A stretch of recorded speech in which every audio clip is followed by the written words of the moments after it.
नमस्कार दोस्तों। आज की कहानी हमारी एक विधवा बूढ़ी मां पर है, जिसकी दर्द भरी दास्तां आपको सोचने पर मजबूर कर देगी।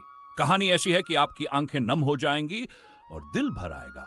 गांव में एक गरीब विधवा मां थी, जिसकी गोद में 5 साल का एक बालक था। वह किसी तरह कुटनी पिसौरी करके अपने दिन काट रही थी। पेट काट काट कर उसने अपने इकलौते बेटे को पढ़ाया लिखाया। जब बेटा बड़ा हुआ तो मां ने खुशी खुशी उसकी शादी कर दी और खुद राम भजन में लग गई। बेटा मेहनत से कमाने लगा और देखते ही देखते उनका घर महल बन गया। सब कुछ ठीक चल रहा था, लेकिन फिर एक दिन सब बेटे ने पत्नी से कहा, मेरी मां ने मुझे पालने के लिए अपने जीवन की सारी खुशियां कुर्बान कर दी। अब वक्त आ गया है कि हम उन्हें आराम दें और उनकी सेवा करें। पत्नी, भौजी, ऐसा ही होना चाहिए। उनकी सेवा करना हमारा धर्म है। क्या 2 वक्त का खाना और 2 जोड़ी धोती भी नहीं दे सकते?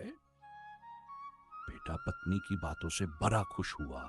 उसे लगा कि उसकी पत्नी समझदार है, लेकिन असलियत कुछ और ही थी। बहू दिखावे में मीठी बातें करती, पर असल में मां को तंग करने लगी। मां जब खाने जाती, बहू एक रोटी और थोड़ी सी दाल परोस देती, फिर चौके से एक सिंदूर की डिबिया निकाल कर कहती, ये लो मां, चाहिए क्या? बेचारी मां शर्म से सिर झुकाकर कहती, नहीं बेटी, ये तुम्हारे लिए है, मुझे नहीं चाहिए। ये रोज का तमाशा बन गया। मां लाज के मारे कुछ कह नहीं पाती, बस चुपचाप सहती रहती। धीरे धीरे मां कमजोर होती गई। बेटा समझ नहीं पा रहा था कि मां दिन ब दिन इतनी दुबली क्यों हो रही है। एक दिन बेटे ने मां से पूछा, मां, तुम इतनी कमजोर क्यों हो गई हो? तुम्हें क्या दुख है?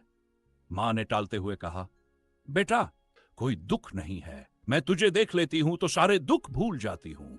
लेकिन बेटे के मन को चैन नहीं मिला। एक दिन वह छिपकर रसोई में जा पहुंचा। उसने देखा कि बहू मां को खाना देकर वही सिंदूर की डिबिया दिखा रही थी।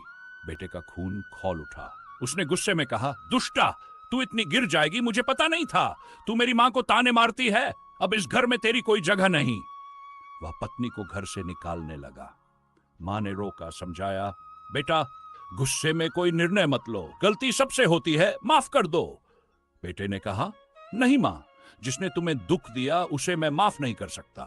लेकिन मां ने प्यार से समझाया, बेटा भूलना और माफ करना सीखो। जिंदगी में शांति तभी आती है जब हम दूसरों को माफ करना सीखते हैं। बेटा सोच में पड़ गया। मां की बात उसके दिल में उतर गई। कुछ महीने बीत गए, में पछतावा हुआ। एक दिन उसने मां से कहा, मां, मैं अपनी गलती मानता हूं, चलो बहू को वापस ले आए। मां मुस्कुराई, बोली, हां बेटा, उसे एक मौका देना ही सही होगा। दोनों बहू के मायके पहुंचे। बहू ने सास के पैर छूते हुए कहा, मां, मुझे माफ कर दो, मैंने आपसे बहुत बुरा व्यवहार किया। मां ने बहू के सिर पर हाथ रखते हुए कहा, बेटी, मैंने तुझे माफ कर दिया, अब चल घर लौट चले। बेटे ने भी हाथ जोड़कर कहा, मुझे भी माफ कर दो। बहू की आंखों से आंसू बह निकले। तीनों ने एक दूसरे को गले लगाया और घर लौट आए। प्रेम, ममता और क्षमा ने एक टूटे हुए परिवार को फिर से जोड़ दिया। दोस्तों, यह कहानी हमें सिखाती है कि गुस्सा और जिद रिश्तों को तोड़ तोड़, प्रेम और क्षमा उन्हें जोड़ते हैं। अगर आपको यह कहानी अच्छी लगी हो तो वीडियो को लाइक करें और चैनल को सब्सक्राइब करें। ऐसी ही भावनात्मक कहानियों के लिए जुड़े रहें।